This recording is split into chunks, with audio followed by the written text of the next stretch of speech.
Welcome to Make It Monday, everybody. Today we're going to take those twigs, sticks, and driftwood that we were able to find, and we are going to decorate them. We're going to do this project two different ways, like we had talked about. I am going to start off by using the wool and twine, and then we'll move on to the acrylic paints. So a couple of things that we need to consider when we're doing this project is how is it going to be most successful for those that are doing it. So the first thing that we need to consider then would be perhaps maybe the size of that twig or stick. So we have done this where individual people have used it or a group has done it. So we've done a great big long twig or stick and a whole group has done it.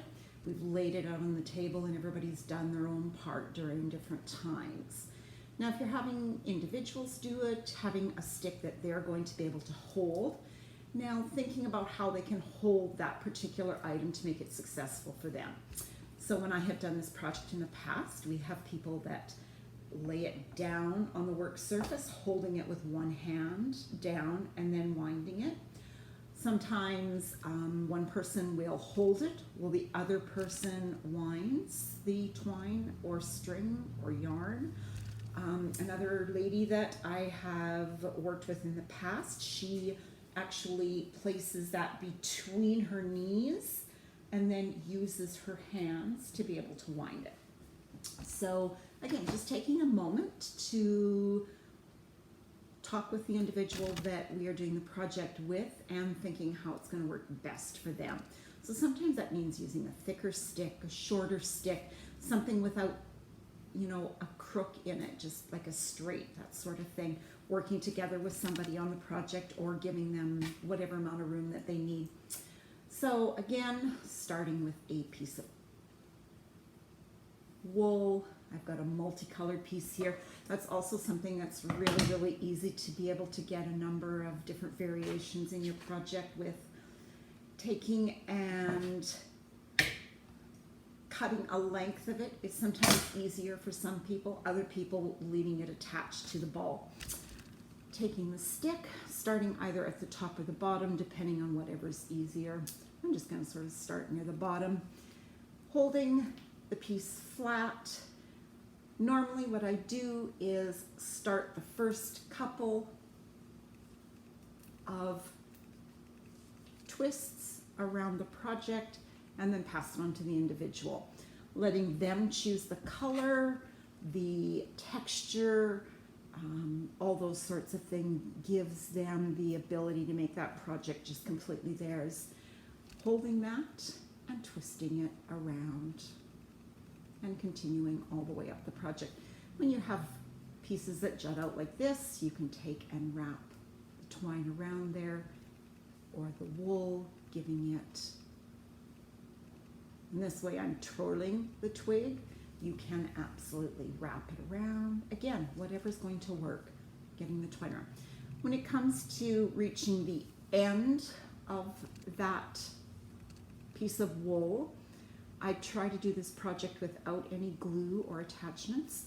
So when you get to that end and you're going on to another piece of wool, laying that up the length and then wrapping the new piece of wool around that edge. And we'll tuck it underneath. When you reach the end of the twig, you cut that piece off, wrap around as close as you can. I like to just take a pencil or something like that, and then I just take and simply tuck that end into the other piece. You can also take a little piece of hot glue if you like and put it on there, but it's usually easier to just take it in. And you can see how this one has a lot of texture all the way up. Then you can move on to your next piece, adding different colors, as bright as you want or as simple as you want. Lots of fun to see what you can create and how it's going to look. You see the contrast in the textures on this particular one. Fabulous way to explore texture, great to work on dexterity and also problem solving, because how are we going to hold that stick and make it work, you know, whether it's this way or like this as we're wrapping, you know, whatever we need to do to make it work for us. You could probably even use a clip. If you have a spring clip and clip it to the edge of a table, that kind of thing would work really well. This one I'm actually leaving it attached to the ball. Again, if you're working with somebody who doesn't have a lot of range of motion, you can have them hold the wool and you can twirl the stick for them. That way it's a little more of a sensory type project and they're feeling that wool as they wrap it around the edge. Okay, let's set this one aside and move on to the second way of doing this project. So the next way is to take those sticks or twigs. Now we're going to actually apply acrylic paint to these. So you'll see that this one's got some bark. Let's take a moment and just take some of that bark off by just simply rubbing that, creating a smoother surface. I'm just going to adjust the screen down because we're going to be doing painting now, and you don't need to see my face for that. And we're just going to go into adding acrylic paint to the project. So again, we're going to take a selection of acrylic paints, applying them onto our tray here. I've got some sky blue, wild eggplant, and then this one is a beautiful butter yellow. So again, choosing the colors that work for you, what you have on hand, or what you like. Again, that project is going to look totally different. We're also going to use painter's tape. So when we're painting this, we're going to want different colors. I'm going to take a piece of painter's tape, just enough to wrap around the edge of the twig. And that's going to give us a nice crisp line. I'm using painter's tape because it's easy to remove. You can use Scotch tape, you can use masking tape. You don't have to use anything. I just want to create some areas that are going to be natural, and this will make it easy for me to have those areas. Now, applying it wider, we'll leave a wider natural area. Again, we are just going to choose a brush and a color. I'm going to move my water into place. I am going to start off with the sky blue at the bottom. I'm just using about a 1/2 inch wide brush because that's what works for me. And just applying your color to the branch. Again, I'm holding the branch and twisting it. You can do this whatever way it works for you. You can lay it flat on your surface and then twirl it, doing it one side at a time. Cleaning my brush in between.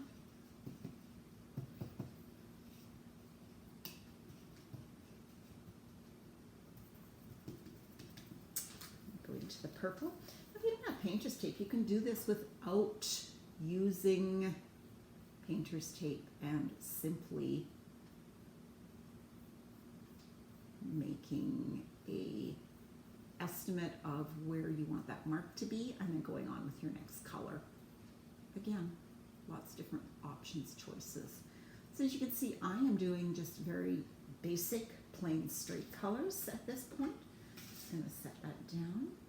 You can also take and use the end of another paintbrush and do polka dots by dabbing them on. You could also use a Q-tip for that part of the project if you want to create some pattern. You can let your solid colors dry and then go back and add stripes or zigzags or any sort of pattern that you'd like with that as well.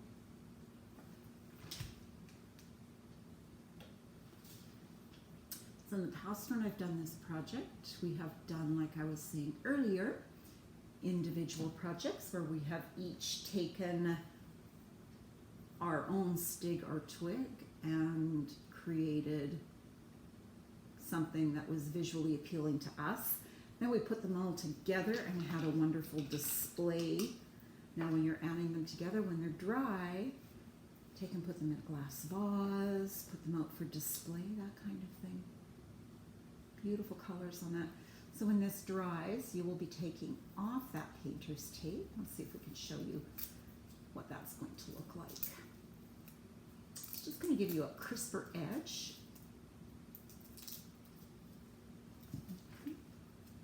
And there's some natural part in there. And you can leave it that way, or you can actually go back in and add another color if you like. So I'm going to go back in and add a yellow stripe in there. Stripes or solids or patterns. Again, depending on what appeals to you, what's easier. And you can see I'm using strokes, but there's no reason you can't use a bigger brush, something wider, and going back in and having a person simply dab. Again, this would make it easy for a lot of people to accomplish. And again, holding down, putting down on the table. It actually creates a little more texture on there when you're doing it that way. You're going to finish that all the way to the end. I'm going to finish that project afterwards and I'll post a picture at the end. In the meantime, I'm going to set that aside. I'm just going to show you how you can do the same kind of thing using a piece of wider driftwood. So this one's going to be a little bit easier if you actually place down. And I am going to go in and I'm going to just use a couple of different colors on that one. I'm going in with a little bit of burnt sienna, which is kind of a brown, and white.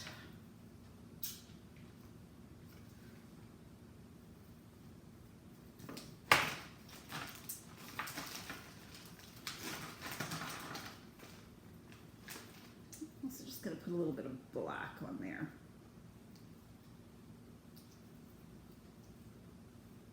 I'm going to set that one aside because that tube of black is quite dry.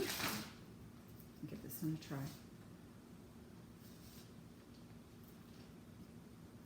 This just shows you the importance of storing your paints properly so that they don't dry out. You want to make sure you put your lid on and that it's tight. Okay, so for this one, I'm going to do whites, browns, and blacks. And I think that is the three colors that I'm going to choose. The reason I'm choosing those colors is I like a lot of neutrals and very simple things in my house. So I'm going to take this and I'm going to add, again, a strip of that painter's tape. And I'm going to just wrap it around.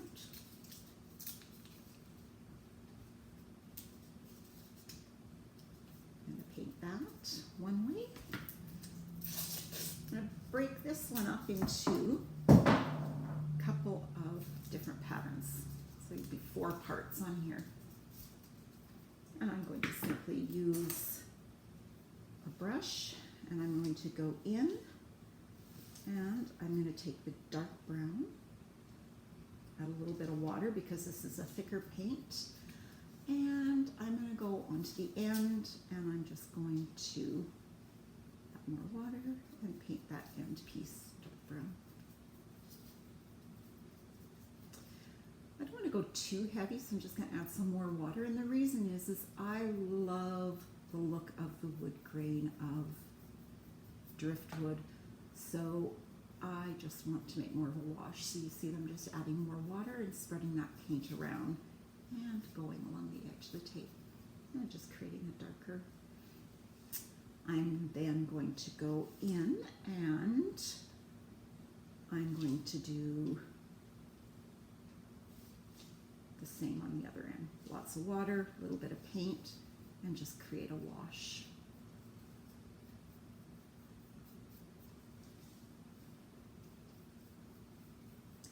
So So these decorative twigs, we've made them, as I was saying, a great big long, it was probably, we've done between 4 and 5 feet in length with lots of different branches on it and filled them in, and it stood in the corner and was a fabulous conversation piece. You can see this one's quite a bit smaller, and my idea for this one is I am going to paint it, let it dry, and I'm just going to use it as a stand for an air plant when I'm done. And I will also post a picture at the end. I am going to now go in. I'm going to use the eraser, and I'm going to dip the white, and I'm going to use the eraser to make a larger polka dot. Okay, so the eraser doesn't hold much paint, so you're finding that you're probably going to have to re-dab every time that you go to make a polka dot. Polka dots are happy patterns to me. When I see a polka dot, I always smile. So I'm also going right up to the edge to where the tape is. And when I go over the tape, when I remove that after it's dry, it's going to show a partial polka dot. Just going to quickly apply it onto the back here. Okay, so we've got solid, polka dot solid. I am now going to take a brush, a little bit of water, a little bit of paint, and I'm going to go into this side, and I'm going to add white on the end, which is just going to give me another little bit of look. Again, just going in and randomly making patterns that you are happy with and you like. Okay, let's also just take and do random zigzag. I'm just accomplishing that by changing the angle of my brush. Kind of a wonky zigzag. It's not very exact is what I mean by that. And more of a random zigzag pattern. Again, just creating some texture. Going to go in again with one last brush, a little bit of water. I'm going to go pick up that black in there. The black is quite dry, so I'm going to have to add quite a bit of water to that particular one.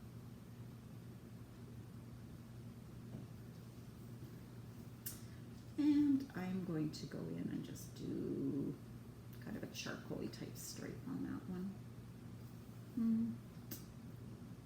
That's not going to work because I put too much water, so I'm just going to blend that in.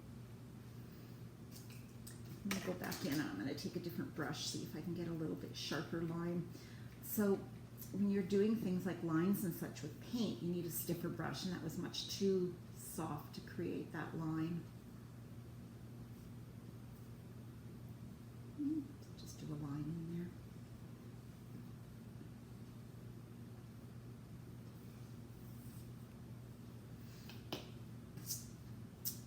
And then maybe go back in with some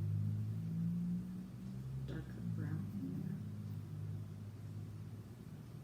So as you can see, I'm just creating random patterns and things that look good to me.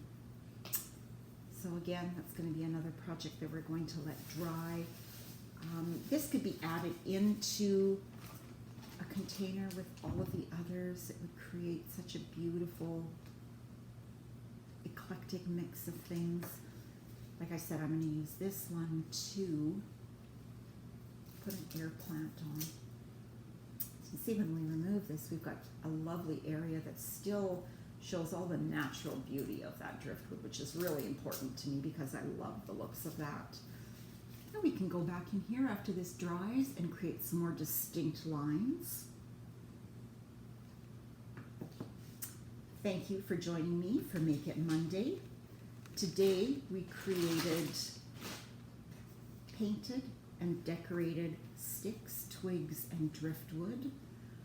I'm going to post a picture in the comments section back on our Facebook page of my finished products so you can see what they look like. I would love if you took a moment to put a picture of your finished product. I got a very messy workplace today. Sometimes that happens when we're doing a project. Thank you for joining me for making our decorated sticks and twigs.